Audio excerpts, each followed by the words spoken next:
প্রিয় মুসলিম এবং অমুসলিম ভাই ও বোনেরা, আসসালামু আলাইকুম ওয়া রাহমাতুল্লাহি ওয়া বারাকাতুহু। আমাদের স্রষ্টা আল্লাহ সুবহানাহু ওয়া তাআলার দয়া, শান্তি ও রহমত আপনাদের সবার উপরে বর্ষিত হোক। এই অনুষ্ঠানে স্বাগতম। Ramzan a date with doctor Zakir. আমি আপনাদের হোস্ট ইউসুফ চেম্বার্স। আর আজকে আমাদের আলোচনার টপিক রমজান, আত্ম উন্নয়ন ও ইসলাহ দেয়ার মাস, পর্ব ১। আসসালামু আলাইকুম রহমতুল্লাহি ওয়া বারাকাতুহু। ডক্টর জাকির। ওয়ালাইকুম আসসালাম রহমতুল্লাহ বারাকাতুহু। ডক্টর জাকির, সাধারণত আমরা প্রত্যেক অনুষ্ঠানের শুরুতেই আপনার কাছ থেকে বিভিন্ন সংজ্ঞা জেনে নেই, আর আজকের অনুষ্ঠানেও সেটা ব্যতিক্রম হবে না। আর তাই আজকের এই অনুষ্ঠানের শুরুতেই আমি আপনার কাছে একটা সংজ্ঞা জানতে চাইব যে এই আরবি শব্দ ইসলাহ, এটা কি, বিশেষ করে পবিত্র রমজান মাসের প্রেক্ষাপটে।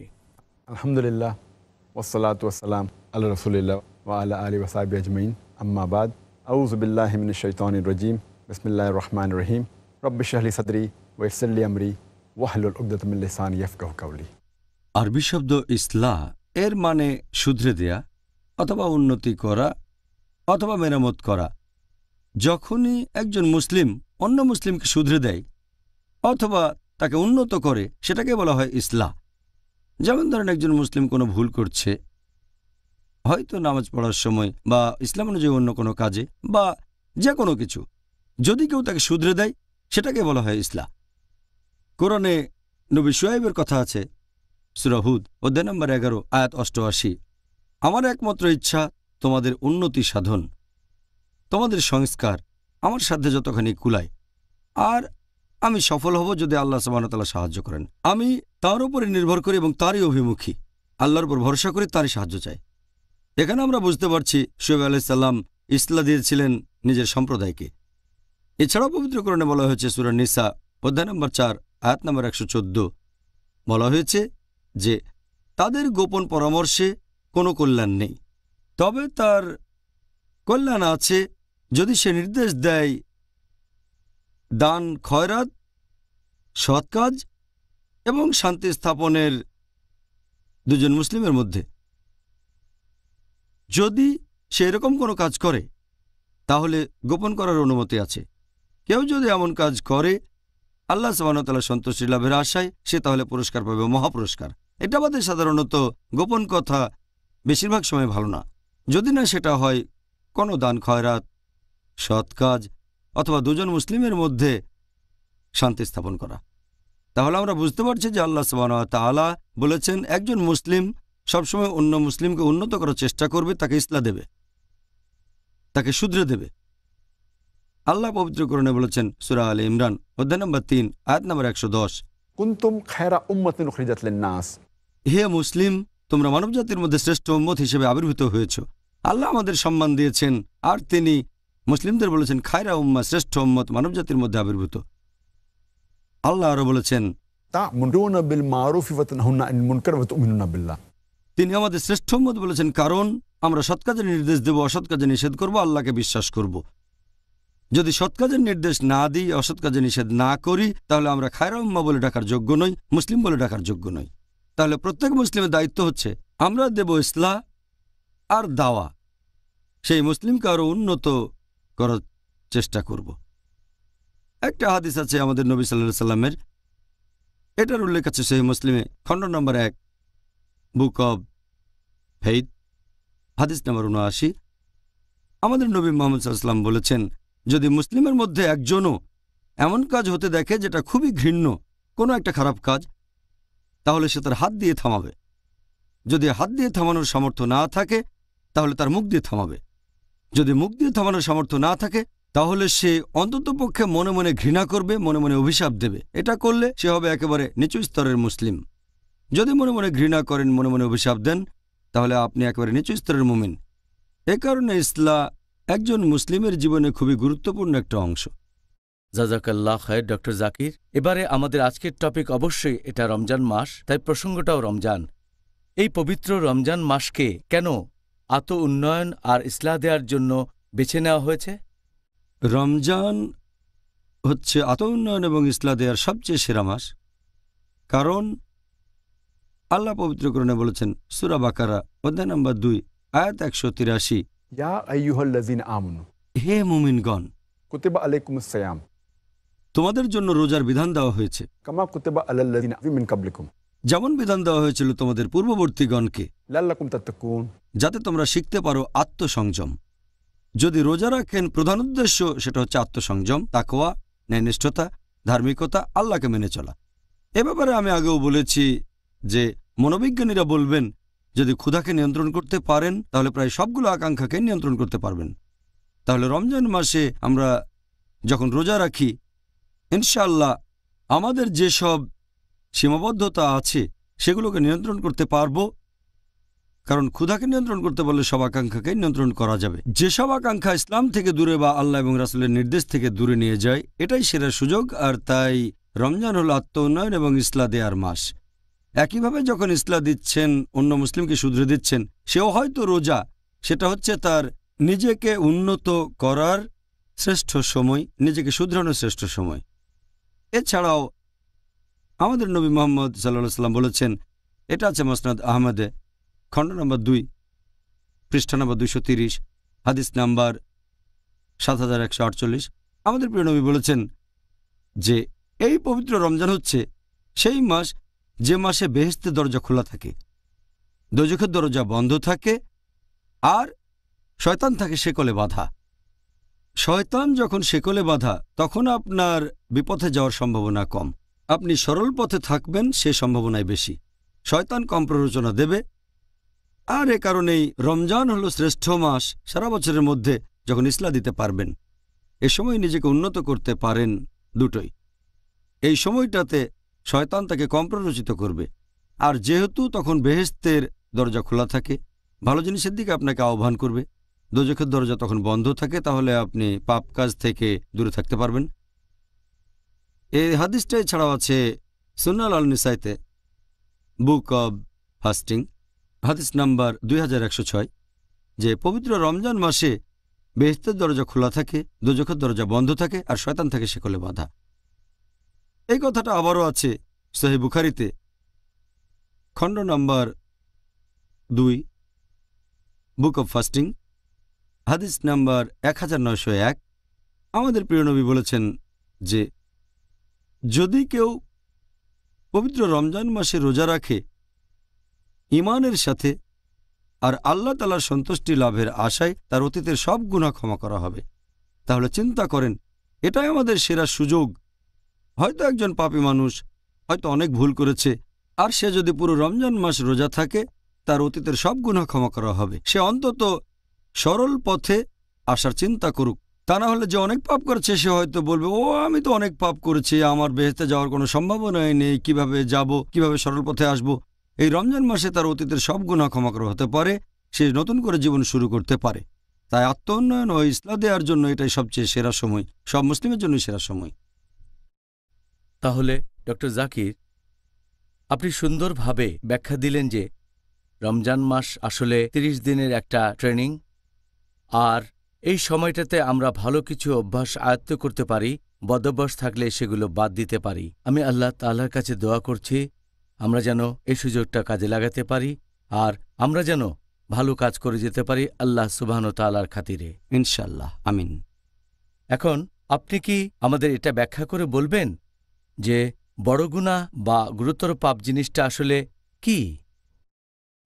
হচ্ছে সেই কাজ যেগুলো করতে আমাদের আল্লাহ সুবহানাহু ওয়া তাআলা নিষেধ করেছেন পবিত্র কোরআনে, আর যেগুলোকে নিষেধ করেছেন নবী মুহাম্মদ সাল্লাল্লাহু আলাইহি সাল্লাম তাঁর সুন্নাহ অর্থাৎ সহিহ হাদিসে। এছাড়াও ব্যাপারগুলো ব্যাখ্যা করে বলেছেন নবীর সময়ের প্রথম প্রজন্ম, তার মানে সাহাবীগণ। তাহলে যেসব কাজ করতে নিষেধ করেছেন আল্লাহ এবং তাঁর রাসূল মুহাম্মদ সাল্লাল্লাহু আলাইহি সাল্লাম, সেই কাজগুলোই বড় গুনাহ। আর এই সহিহ হাদিসটা উল্লেখ করা হয়েছে মুস্তাদরাক আল হাকিমে খণ্ড নম্বর 2 বুক অব তাফসির হাদিস নাম্বার 3419। আমাদের নবী মুহাম্মদ সাল্লাল্লাহু আলাইহি সাল্লাম বলেছেন যে আল্লাহ সুবহানাহু ওয়া তাআলা যে কাজ করতে নিষেধ করেছেন সেগুলো থেকে বিরত থাকবে, আর তিনি যেগুলো অনুমতি দিয়েছেন সেগুলো তোমরা করতে পারো। আর যেসব জিনিসের ব্যাপারে আল্লাহ চুপ রয়েছেন সেগুলো তোমাদের জন্য সুবিধা। তাই আল্লাহ তাআলার কাছ থেকে সুবিধা গ্রহণ করো। আল্লাহ সুবহানাহু ওয়া তাআলা কখনো ভুলে যান না। তারপর আল্লাহর রাসূল কোরআনের একটা আয়াত পড়লেন, সূরা মারিয়াম অধ্যায় নম্বর ১৯ আয়াত ৬৪ বলা হয়েছে, আল্লাহ সুবহানাহু ওয়া তাআলা কখনো ভুলে যান না। আর এই হাদিসটা আছে সহিহ বুখারীতে, খণ্ড নম্বর ৪, হাদিস নম্বর ২৭৬৬। আমাদের নবী সাল্লাল্লাহু আলাইহি সাল্লাম বলেছেন, তোমরা কি জানো সবচেয়ে ধ্বংসাত্মক ৭টা গুনাহ কোনগুলো?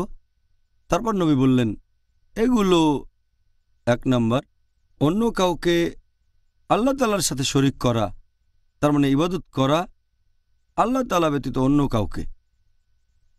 ২ নম্বর, জাদুবিদ্যা প্র্যাকটিস করা, মানে ব্ল্যাক ম্যাজিক। ৩ নম্বর, কোনো মানুষের জীবন কেড়ে নেয়া, যেটাকে আল্লাহ তাআলা পবিত্র করেছেন, বিনা কারণে হত্যা করা। এরপর নবী আরও বলেছেন সেটা রিবা নিয়ে, ইন্টারেস্ট বা সুদ, অনৈতিকভাবে কোনো এতিমের সম্পদ গ্রাস করা অন্যায়ভাবে। এরপর নবী আরও বলেছেন যে শত্রুর দিকে পিঠ দেখানো বা যুদ্ধক্ষেত্র থেকে পালিয়ে যাওয়া। আর ৭ নম্বর, ধর্মপরায়ণ মহিলাকে অপবাদ দেয়া যে সত্যিকারের বিশ্বাসী। এই হলো ৭টা ধ্বংসাত্মক গুনাহ যেগুলোর কথা নবী মুহাম্মদ সাল্লাল্লাহু আলাইহি ওয়াসাল্লাম বলেছেন। তবে ইবনে আব্বাস রাদিয়াল্লাহু আনহুকে প্রশ্ন করা হলো, এটা উল্লেখ করা হয়েছে আত-তাবরীর কমেন্ট্রিতে, খণ্ড নম্বর ৪, হাদিস নম্বর ৯২০৭। ইবনে আব্বাস রাদিয়াল্লাহু আনহুকে প্রশ্ন করা হলো যে বড় গুনাহ কি ৭টা? ইবনে আব্বাস রাদিয়াল্লাহু আনহু বললেন, ৭-এর বদলে ৭০ হলো এখানে কাছাকাছি সংখ্যা। আমাদের নবী যে ৭টা গুনার কথা বলেছেন, এখানে শুধু বলা হচ্ছে সেই গুনার ক্যাটাগরি কি হতে পারে, এমন না যে বড় গুনাহ মাত্র ৭টা, আরও অনেক আছে। এটা একটা আউটলাইন যে শিরক করা হারাম। এছাড়াও হাত পেনাল্টির নিয়ম আছে, সেটা হতে পারে ব্যভিচার, অথবা হতে পারে ব্ল্যাক ম্যাজিক প্র্যাকটিস করা, অথবা হতে পারে চুরি। নবী একটা আউটলাইন দিয়েছেন। তবে ইবনে আব্বাসের মতে তিনি বলেছেন বড় গুনাহ আনুমানিক ৭০টার মতো। আপনাকে অনেক ধন্যবাদ ডক্টর জাকির। এবারে আপনাকে কষ্ট দেব, আপনি কি আমাদের ইসলাম ধর্মের এই ৭০টা বড় গুনাহ সম্পর্কে কিছুটা বলবেন? সেটা কি সম্ভব? চেষ্টা করব ইনশাল্লাহ।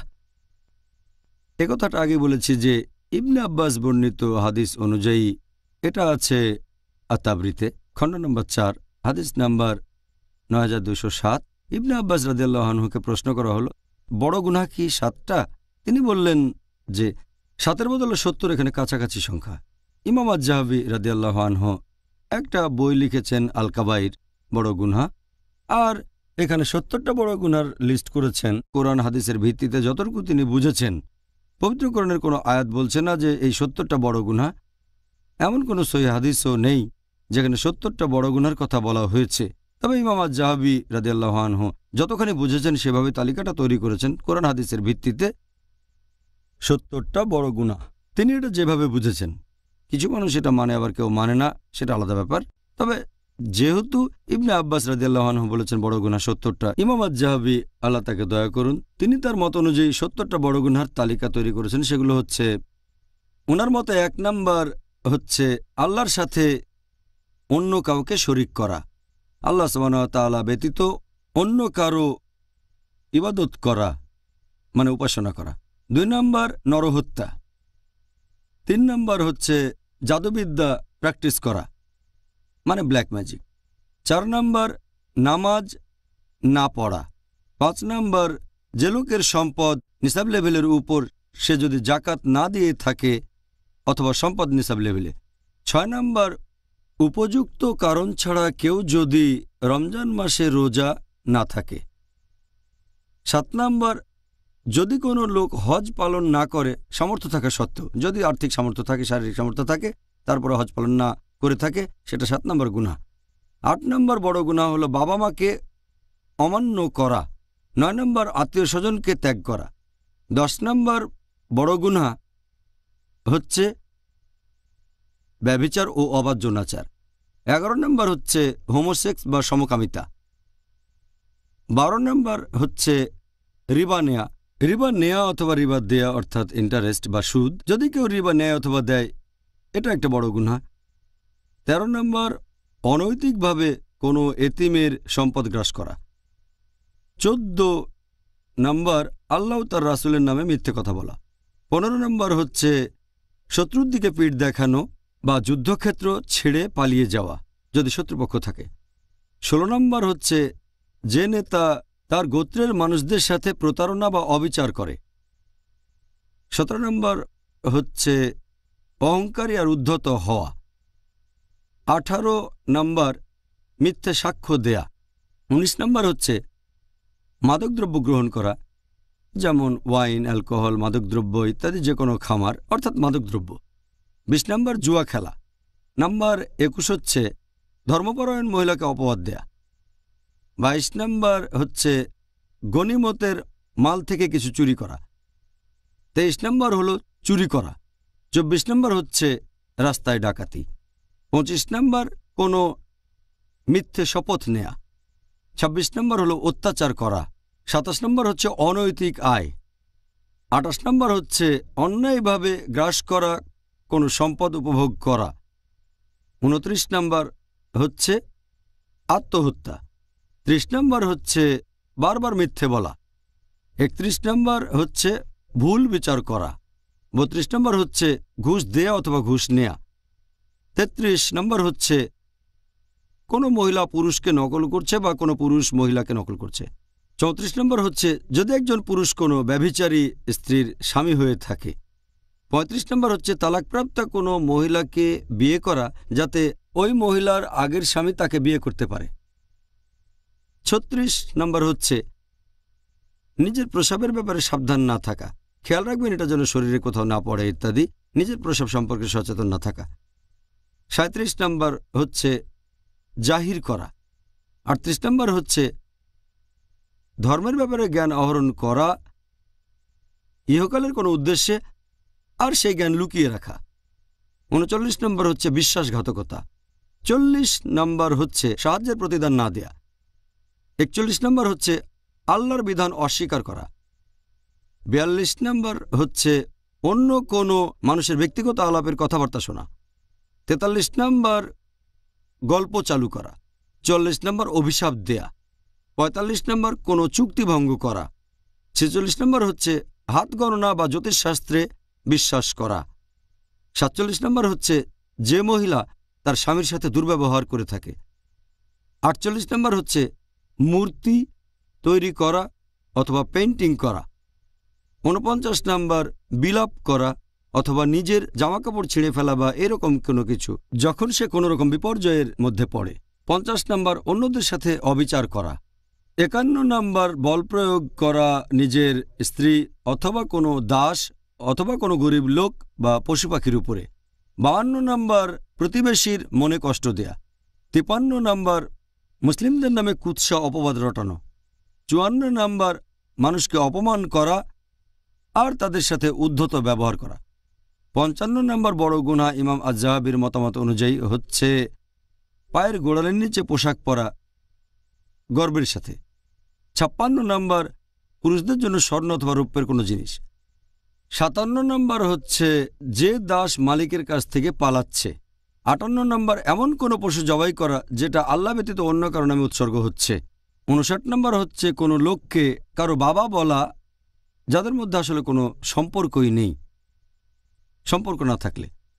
60 নম্বর হচ্ছে উত্তেজিত হয়ে তর্ক আর যুক্তি দেখানো। 61 নম্বর হচ্ছে অতিরিক্ত পানি দখল করে রাখা।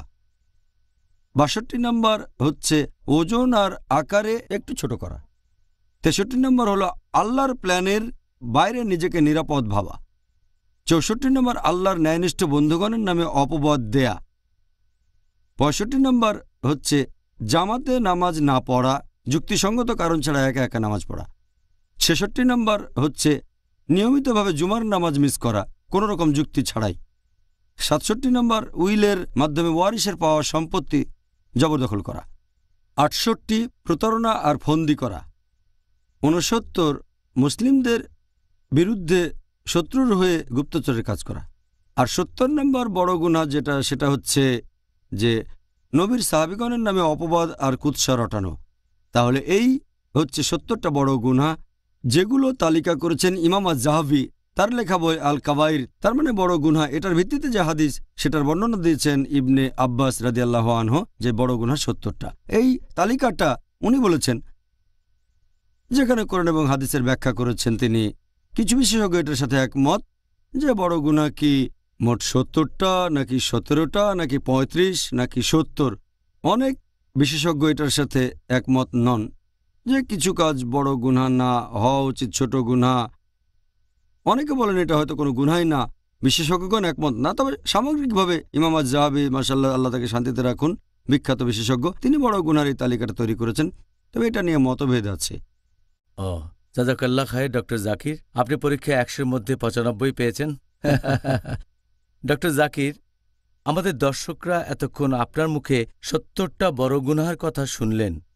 এখন এটা কি বলবেন যে একজন কি পুরস্কার পেতে পারে যদি এই গুরুতর পাপগুলো থেকে বিরত থাকে সারা জীবন ধরে?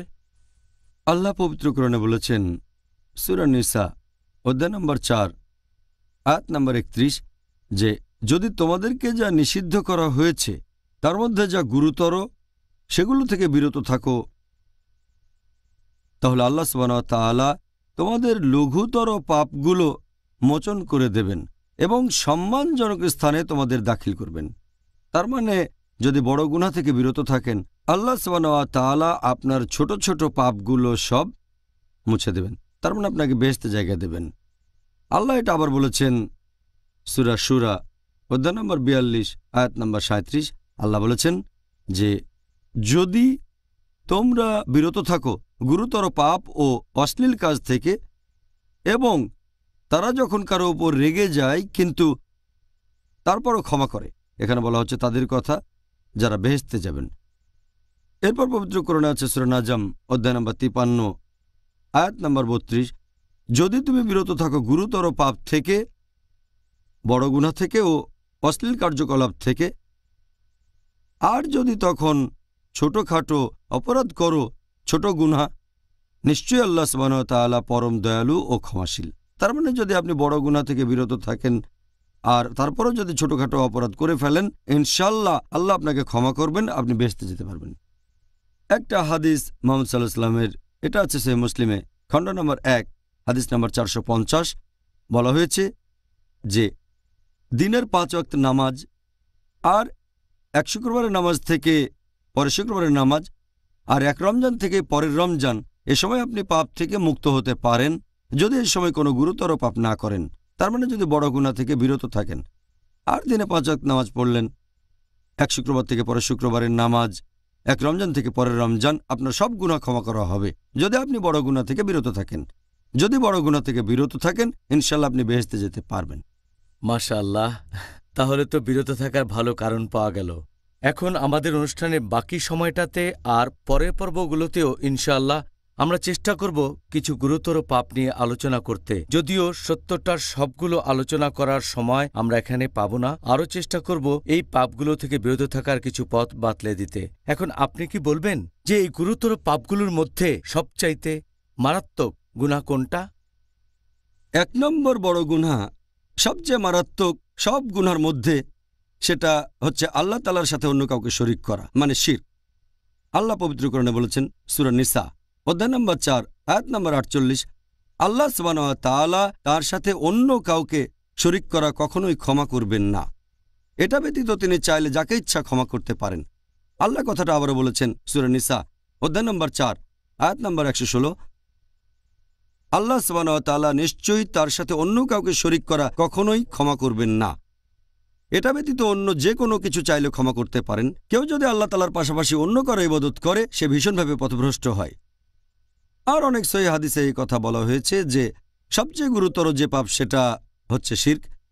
একটা হাদিস সহিহ বুখারীতে খণ্ড নম্বর ৯ হাদিস নাম্বার ৬৮৭১, প্রিয় নবী মুহাম্মদ সাল্লাল্লাহু আলাইহি ওয়াসাল্লাম বলেছেন, গুরুতর পাপগুলোর মধ্যে সবচেয়ে বড় হচ্ছে আল্লাহ তাআলার সাথে কাউকে শরীক করা।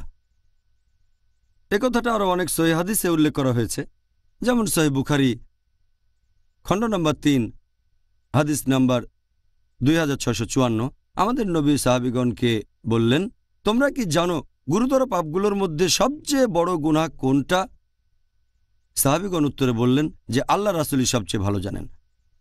আল্লাহ রাসূল বললেন যে আল্লাহর সাথে কাউকে শরীক করা সবচেয়ে বড় গুনাহ, আল্লাহ সুবহানাহু ওয়া তাআলা ব্যতীত অন্য কারো উপাসনা করা। পবিত্র কোরআনেও বেশ কিছু আয়াত আছে যেগুলো এই ধরনের কথা বলছে যে শিরক হচ্ছে খুবই মারাত্মক গুনাহ, এটা সবচেয়ে বড় গুনাহের একটা।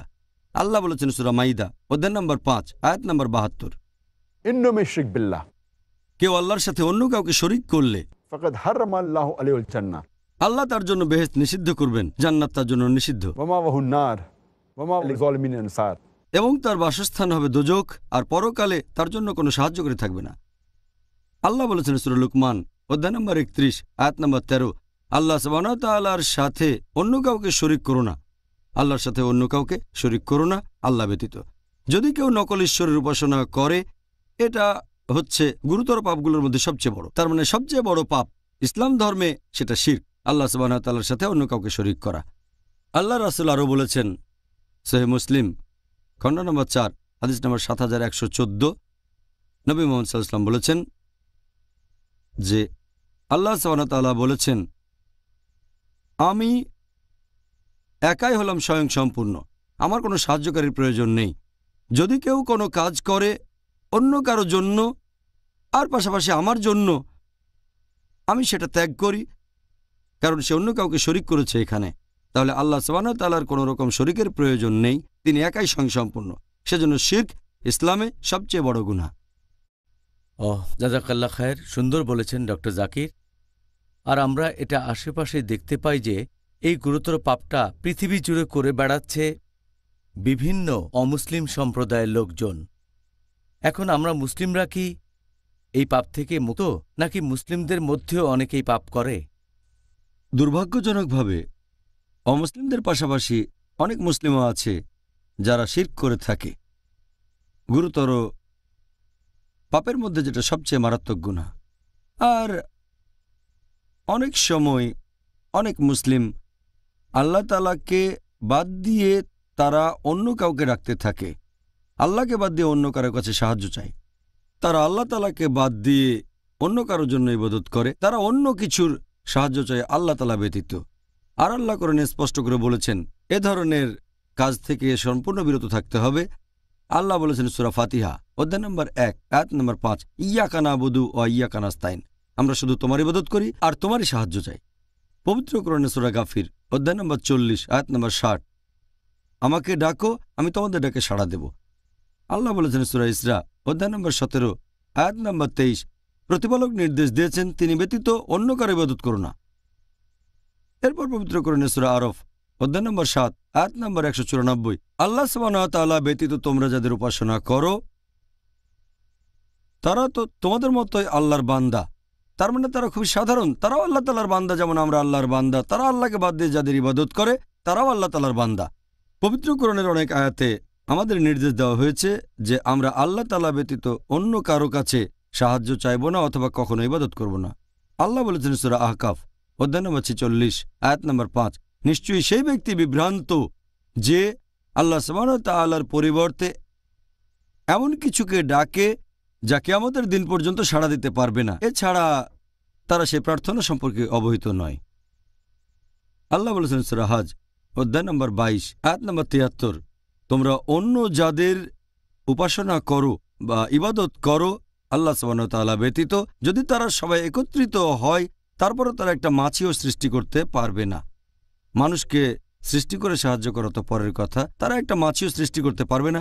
আর মাছি যদি তাদের কিছু ছিনিয়ে নেয় সেটা তারা ফিরিয়ে আনতেও পারবে না। প্রার্থনাকারী কত দুর্বল, যাদের প্রার্থনা করে তারাও কত দুর্বল।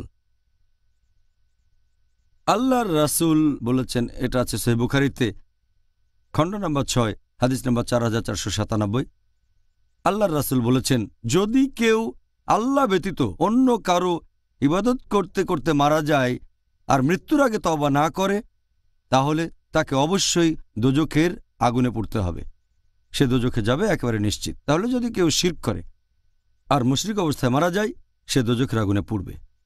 আর এটা দুর্ভাগ্যজনক যে মুসলিমদেরও অনেকে এ ধরনের গুনার কাজ করে থাকেন।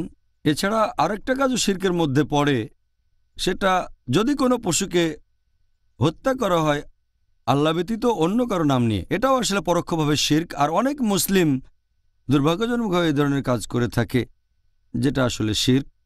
যেমন কোনো মুসলিম হয়তো নতুন বাড়ি কিনলো, তারপর সেখানে একটা পশু কোরবানি দিল কোনো জিনের নামে, সেই জিন হয়তো বাড়িটা দখল করে আছে, তাই প্লিজ। অথবা গর্ত খুঁড়ে পশু জবাই করলো কোনো জিনের নামে। এই কাজগুলো আগে পরে কখনো ইসলাম ধর্মে ছিল না। আর আল্লাহ পবিত্র কোরআনে বলেছেন, সব মিলিয়ে 4টা আয়াতে আছে। সূরা বাকারা অধ্যায় 2 আয়াত নম্বর 173, সূরা মাইদা অধ্যায় 5 আয়াত 3, সূরা আনাম অধ্যায় 6 আয়াত 145 এবং সূরা নাহল অধ্যায় 16 আয়াত 115। হুররিমাত আলাইকুমুল মাইতাতু ওয়াদ-দামু ওয়া লাহমুল খিনজির ওয়া মা উহিল্লা লিগাইরিল্লাহ বিহি। তোমাদের জন্য হারাম খাদ্য, মৃত বস্তু, রক্ত, তারপর শূকর মাংস এবং যে পশু জবাই করার সময় আল্লাহ ব্যতীত অন্য কারো নাম নেওয়া হয়েছে। যদি এমন কিছু খান যেটা জবাই করার সময় আল্লাহ ব্যতীত অন্য কারো নাম নেওয়া হয়েছে, যেটা শিরকের সমান, সেটা হারাম। যদি কোনো পশু জবাই করতে গিয়ে আল্লাহ ব্যতীত অন্য কারো নাম নিয়ে থাকেন, সেটা হবে শিরক। এটা ইসলাম ধর্মে নিষিদ্ধ। আল্লাহ বলেছেন সূরা আলে ইমরান অধ্যায় নম্বর 3 আয়াত নম্বর 160, আল্লাহ সাহায্য করলে কে তোমাদের পরাজিত করবে, আর আল্লাহ সাহায্য না করলে এমন কি আছে যে তোমাদের সাহায্য করবে। তাই মুমিনগণ আল্লাহ সুবহানাহু ওয়া তাআলার উপরে নির্ভর করুক। আমরা সম্পূর্ণভাবে ভরসা করব শুধুমাত্র আল্লাহ তাআলার উপর, শুধু তার কাছে, অন্য কারো কাছে না। আর আল্লাহ বলেছেন সূরা কাউসার অধ্যায় নম্বর 108 আয়াত নম্বর 2, ফাসাল্লি লিরাব্বিকা ওয়ানহার, তোমার প্রতিপালকের উদ্দেশ্যে নামাজ পড়ো ও কোরবানি করো। কোরবানি দেবেন শুধুমাত্র আল্লাহ তাআলার জন্য, নামাজ পড়বেন শুধুমাত্র আল্লাহ সুবহানাহু ওয়া তাআলার জন্য। আমাদের প্রিয় নবী মুহাম্মদ সাল্লাল্লাহু আলাইহি ওয়াসাল্লাম বলেছেন, এটা আছে সহিহ মুসলিমে খণ্ড নম্বর 3 হাদিস নম্বর 4878। আমাদের প্রিয় নবী বলেছেন যে আল্লাহ তাকে অভিশাপ দেন যে আল্লাহ ব্যতীত অন্য কারো নামে পশু কোরবানি দিয়ে থাকে। দুর্ভাগ্যজনকভাবে কিছু মুসলিম পরোক্ষভাবে এই গুরুতর পাপের সাথে জড়িত আছে, যেটা ইসলামের সবচেয়ে বড় গুনাহ। এটা হচ্ছে শিরক। আল্লাহ সুবহানাহু ওয়া তাআলা আমাদের সামর্থ্য দিন, আমরা যেন এই মাসে নিজেদেরকে শুধরাতে পারি। আর এটাই শ্রেষ্ঠ সময়। আমরা যদি কোনো পাপের সাথে জড়িত থাকি, হোক বড় গুনাহ বা ছোট গুনাহ, আমরা সেটা শুধরাতে পারি। আর যদি কোনো মুসলিম ভাই এমন ভুল করে থাকে, তাকে ইসলাহ দিতে পারি। কারণ শয়তানের সময় শেকলে বাঁধা থাকে, এটাই সেরা সময় সত্যকে গ্রহণ করার জন্য। সত্য থেকে বিচ্যুত হওয়ার সম্ভাবনা কম, আর খুতুয়াত শয়তানও এ সময় কম। আর রোজা থাকার কারণে আমাদের তাকওয়া অনেক উঁচুতে থাকবে। আল্লাহ সবাইকে সঠিক পথে রাখুন। আমিন আমিন। বিশেষ করে এই মাসে অবশ্যই। ডক্টর জাকির, গুরুতর পাপগুলোর তালিকায় আপনি বলেছিলেন যে অন্যায়ভাবে নিরীহ মানুষ হত্যা করা হচ্ছে অন্যতম একটা গুরুতর পাপ। কিন্তু দুর্ভাগ্যজনকভাবে মিডিয়া প্রচার করছে যে মুসলিমরা নিরীহ মানুষ হত্যা করাকে সমর্থন করে, আর নিজেরাও তাই করে। আপনি কি এই ব্যাপারটা সম্পর্কে ইসলামিক দৃষ্টিভঙ্গিটা একটু ব্যাখ্যা করবেন? নিরীহ মানুষ হত্যার ব্যাপারে ইসলাম ধর্ম কি বলে? আল্লাহ সুবহানাহু ওয়া তাআলা স্পষ্ট করে বলেছেন সূরা মাইদা অধ্যায় নম্বর 5 আয়াত নম্বর 32, যে কেউ যদি অন্য কোনো মানুষকে হত্যা করে, সেটা যদি হত্যার অপরাধ বা বিশৃঙ্খলা সৃষ্টির অপরাধে না হয়, তাহলে সে যেন পুরো মানব জাতিকে হত্যা করল।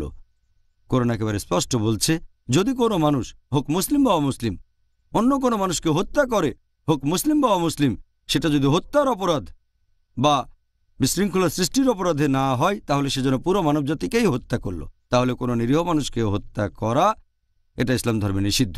আর মিডিয়া প্রচার করে যে ইসলাম নিরীহ মানুষকে হত্যা করতে বলে, তারপর সন্ত্রাস ইত্যাদি, এই পুরোটাই হচ্ছে ভুল ধারণা।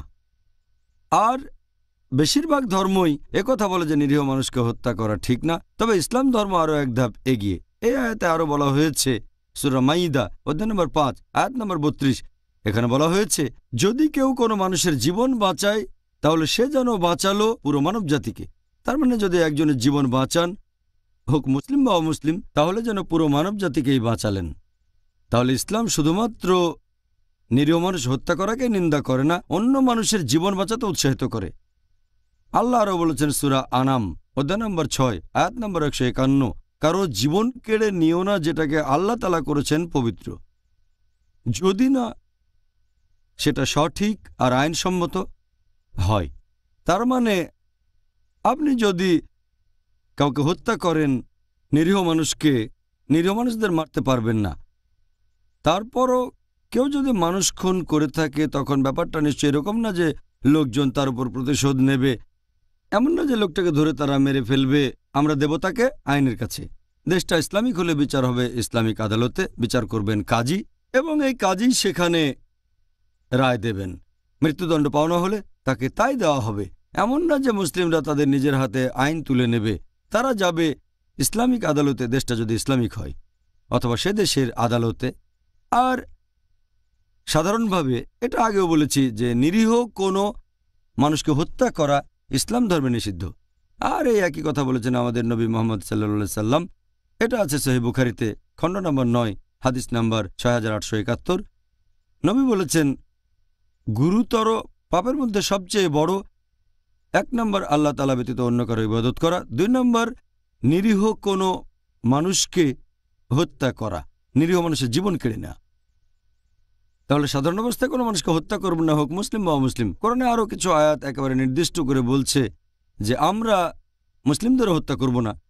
সাধারণ আইন বলছে নিরীহ মানুষকে হত্যা করা যাবে না।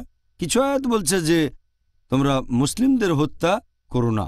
আল্লাহ বলেছেন সূরা নিসা অধ্যায় নম্বর 4 আয়াত নম্বর 93, কেউ যদি ইচ্ছাকৃতভাবে কোনো মুমিনকে হত্যা করে তাহলে সে যাবে দোজখে, থাকবে চিরকাল, জাহান্নামে চিরস্থায়ী হবে।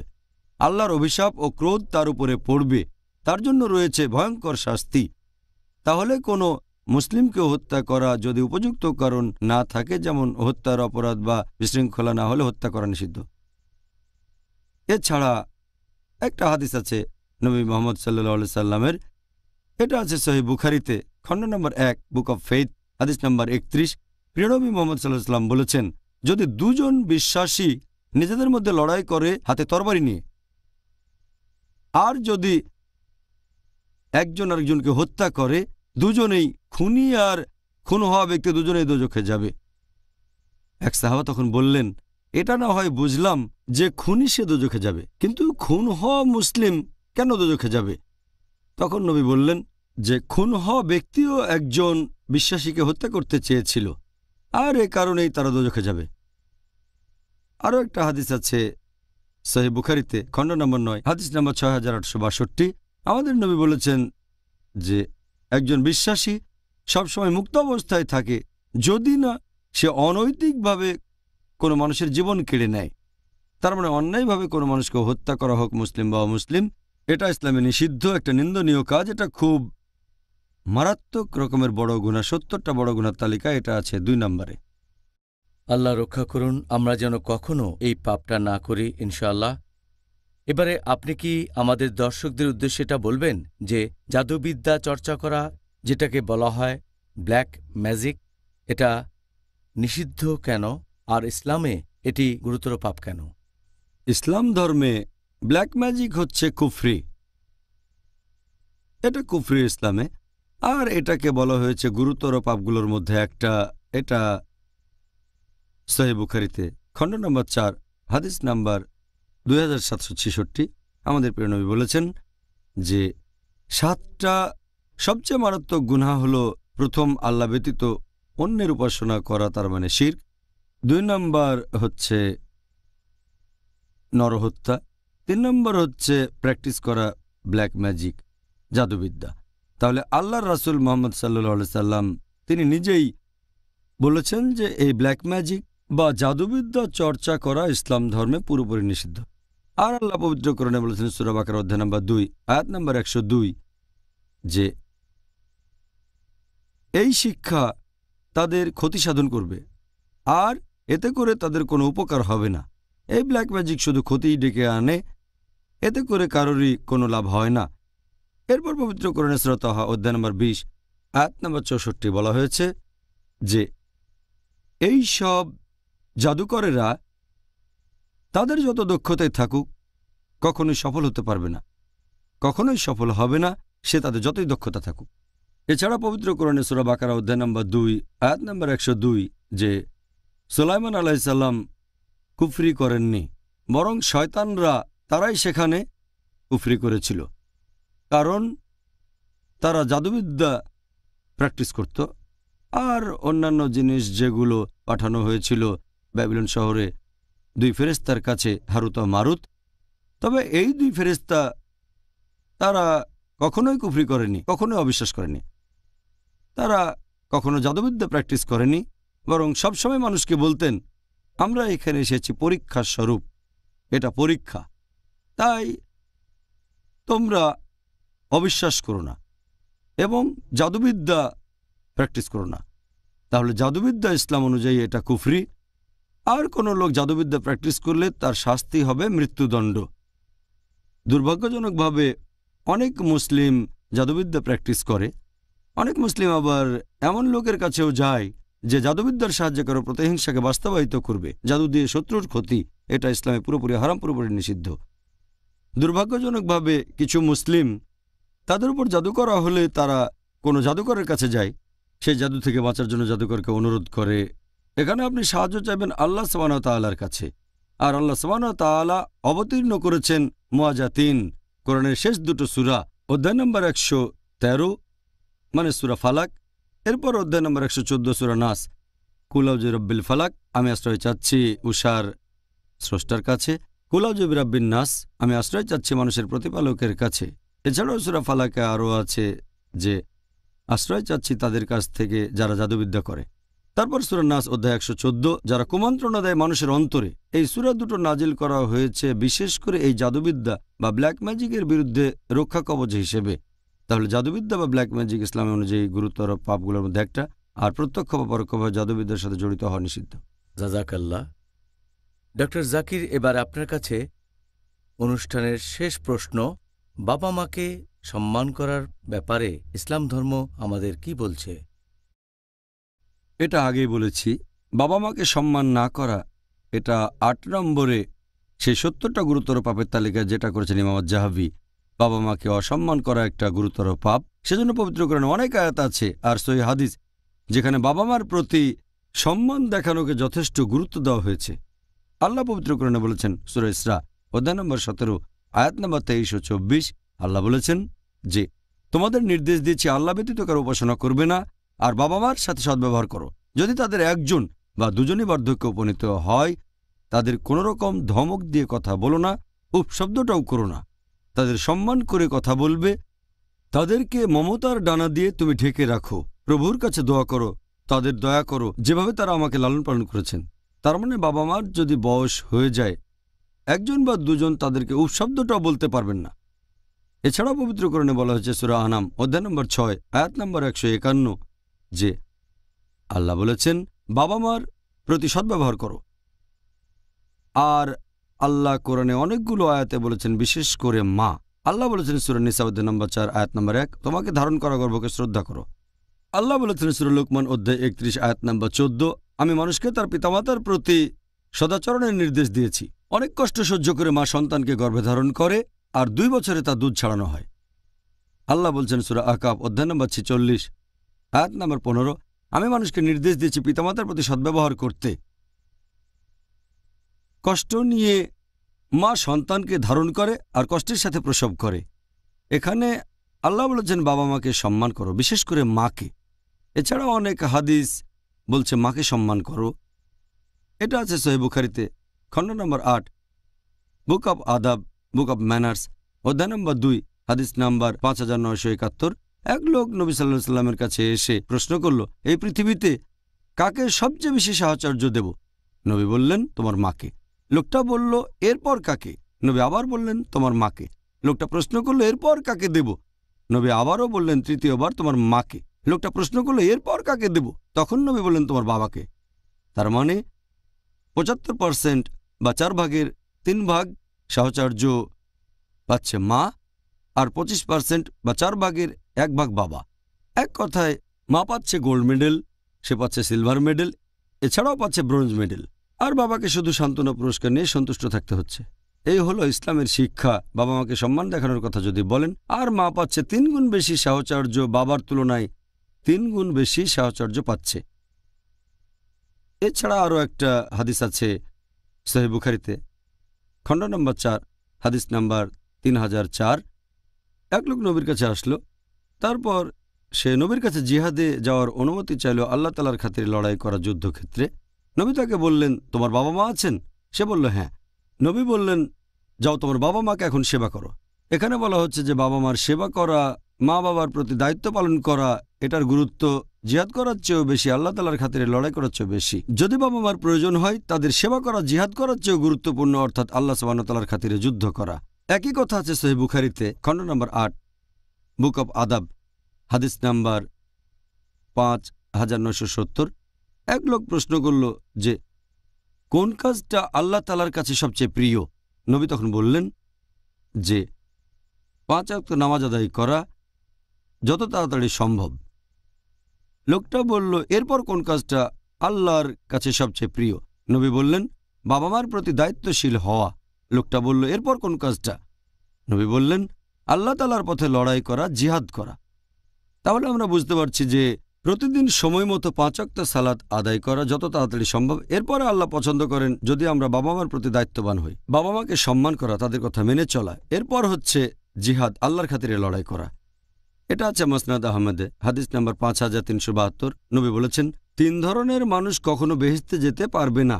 1 নম্বর, যারা মাদকদ্রব্য গ্রহণ করে। 2 নম্বর, যে তার বাবা মার কথা অমান্য করে। আর 3 নম্বর, যে তার পরিবারের পক্ষ থেকে কোনো লজ্জাকর কাজ করে থাকে। এই 3 ধরনের লোক বেহেশতে যেতে পারবে না। তাহলে বাবা মাকে অসম্মান করা, এটা হচ্ছে ইসলাম ধর্মে গুরুতর পাপগুলোর মধ্যে একটা। জাজাকাল্লাহ খায়ের। আরও একবার ডক্টর জাকির নায়েক এই সুন্দর উত্তরের জন্য আমরা অনেক কিছু জানতে পেরেছি। আমাদের ভাই ও বোনদের যারা এই অনুষ্ঠানটা দেখছেন, দর্শকরা এখন বুঝতে পারবেন যে আগামী 10 দিনে তাদের কি কি করা উচিত। ইনশাআল্লাহ তারা এই কথাগুলো সেই ভাই বোনদের মধ্যে ছড়িয়ে দেবেন যারা আজকের অনুষ্ঠানটা দেখেননি। জাজাকাল্লাহ খায়ের। ভাই ও বোনেরা, যা বলেছিলাম, অনেক কিছু জেনেছেন, অনেক উপদেশ পেয়েছেন, অনেক ভালো কিছু উপদেশ পেয়েছেন ডক্টর জাকিরের মাধ্যমে, যার টপিক ছিল আত্ম উন্নয়ন এই পবিত্র রমজান মাসে এবং ইসলাহ। আশা করব ভাই ও বোনেরা আপনারা এই উপদেশগুলো আপনাদের কাজে লাগাবেন। এবারের রমজানের 10 দিন পাবেন, তবে সারা জীবনই সময় পাবেন ইনশাআল্লাহ। আর ডক্টর জাকিরের উপদেশ অনুযায়ী ইসলাম ধর্মের মণিমুক্তা নিজের জীবনে প্রয়োগ করবেন। এই পবিত্র রমজানের বাকি 10টা দিনও আমরা আপনার সাথে থাকব ইনশাআল্লাহ। তাহলে আগামীকাল ভাই ও বোনেরা আবার দেখা হবে একই সময়ে। আর সেদিন আমাদের আলোচনার টপিক, এটা দ্বিতীয় পর্ব, রমজান, আত্ম উন্নয়ন ও ইসলাহ দেয়ার মাস। আসসালামু আলাইকুম ওয়া রাহমাতুল্লাহি ওয়া বারাকাতুহু।